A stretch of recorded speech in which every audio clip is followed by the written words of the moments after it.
ডিম রান্না করব, 5টা ডিম নিয়ে নিয়েছি। ডিমটাকে অন্যরকমভাবে রান্না করব। ডিমটা কিন্তু আমি সিদ্ধ করব না, ডিমটাকে আজকে দেখো অন্যরকমভাবে কীভাবে করব সেটা তোমরা দেখো। আর এদিকে মশলা নিয়ে নিয়েছি, জিরে, আদা, রসুন, পেঁয়াজ, টমেটো সব একসাথে একটা মিহি পেস্ট করব। আমি কিন্তু পেঁয়াজ রসুন দিয়ে এটা রান্নাটা করব। তো এই যে মশলাটা করে নিচ্ছি, আর এদিকে 5টা ডিম আমি একটা বাটির মধ্যে ফাটিয়ে নিচ্ছি। একটা বাটির মধ্যে 5টা ডিম নিয়ে তারপর এর মধ্যে একটু নুন গোলমরিচ দিয়ে ভালো করে ফেটিয়ে দেব।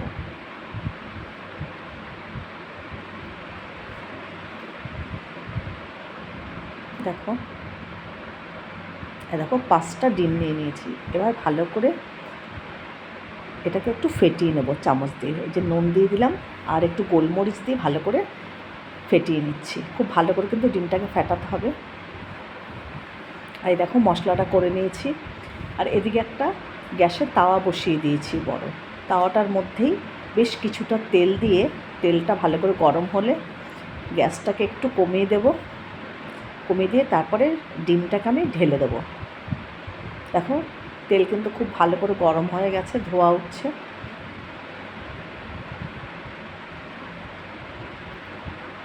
এবার ডিমটাকে আমি এর মধ্যে ঢেলে দেবো।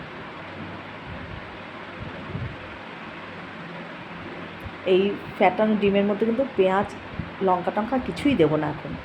এই যে দিয়ে দিলাম। এবার তাওয়ার মধ্যে ঘুরিয়ে চতুর্দিকে এটাকে একটু ঘুরিয়ে দিতে হবে ডিমটাকে। তারপরে ডিমটা হলে পরে দেখো যে দিকটা হয়ে যাচ্ছে, এবার খুন্তি দিয়ে একটু ঠেলে ঠেলে বাকি ডিমগুলো নিচের দিকে নিয়ে আসছি। এইভাবে করে করে ডিমটাকে কিন্তু আমি করে নেব। তারপরে ডিমটা নিচটা হয়ে গেলে ডিমের, তারপরে ডিমগুলোকে একটু উল্টিয়ে দেবো কেটে কেটে। খুব ঝুরঝুরে কিন্তু হবে না, একটু বড় বড় অবস্থায় ডিমটাকে রেখে দিতে হবে। বাকি ডিমটুকু এর মধ্যে আমি ঢেলে দিলাম।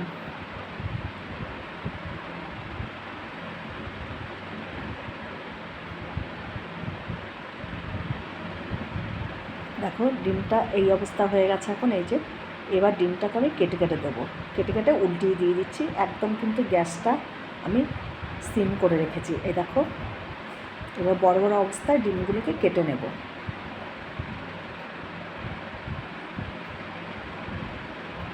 দেখো এই দেখো এইভাবে ডিমগুলোকে কেটে নিয়েছি।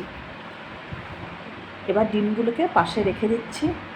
দেখো কী সুন্দর হয়েছে ডিমগুলো। এবার গ্যাসে একটা কড়া বসিয়ে নিয়েছি। কড়াইটা গরম হয়ে গেছে। এবার কড়াইয়ের মধ্যে আবারও বেশ কিছুটা তেল দিয়ে এবার আমি গোটা গরম মশলা, জিরে, শুকনো লঙ্কা, তেজপাতা ফোড়ন দেব। ভালো করে তেলটা গরম হয়ে গেছে। শুকনো লঙ্কা, জিরে, তেজপাতা, গোটা গরম মশলা সব দিয়ে দিলাম। এবার ভালো করে ফোড়নটা একটু ভাজা হলে যে মশলাটা আমি করে রেখেছি, পেঁয়াজ, রসুন, গোটা জিরে, লঙ্কা সব একসাথে, এরকম ফোড়ন ভাজা হয়ে গেছে। এবার মশলাটাকে ঢেলে দিচ্ছি। এবার মশলাটাকে খুব ভালো করে কিন্তু কষিয়ে নিতে হবে। এর মধ্যে এখন আমি হলুদ 1 চামচ আর একটু নুন দিয়ে দেবো। সামান্য একটু জল দিয়ে দিলাম তার আগে। এবার একটু হলুদ আর নুন দিয়ে দেবো।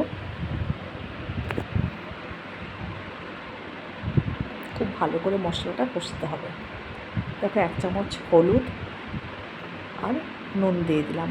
এবার এটাকে ভালো করে মিশিয়ে তারপর 1 চামচ আমি কাশ্মীরি লঙ্কার গুঁড়ো দিয়ে দেবো কালার হওয়ার জন্যে। এবার 1 চামচ ওই যে কাশ্মীরি লঙ্কার গুঁড়ো দিয়ে দিলাম, যে রঙটা খুব সুন্দর হবে। তো খুব ভালো করে মশলাটাকে কষিয়ে নিচ্ছি। কষাতে কষাতে যখন মশলার গা থেকে তেল ছেড়ে আসবে তখনই বুঝে নিতে হবে যে মশলা কিন্তু খুব সুন্দর করে কষানো হয়ে গেছে। দেখো মশলা খুব সুন্দর কষানো হয়ে গেছে। আবারও সামান্য একটু জল দিয়ে দিয়েছি।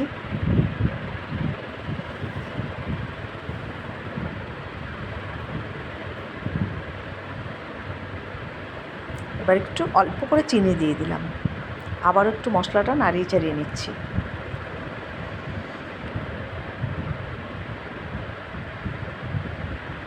খুব ভালো করে মশলা কষিয়ে নিয়েছি। এই যে এবার খুব অল্প করে জল দিয়ে ডিমগুলোকে এর মধ্যে দিয়ে দেবো। মশলা কিন্তু খুব সুন্দর কষা হয়ে গেছে।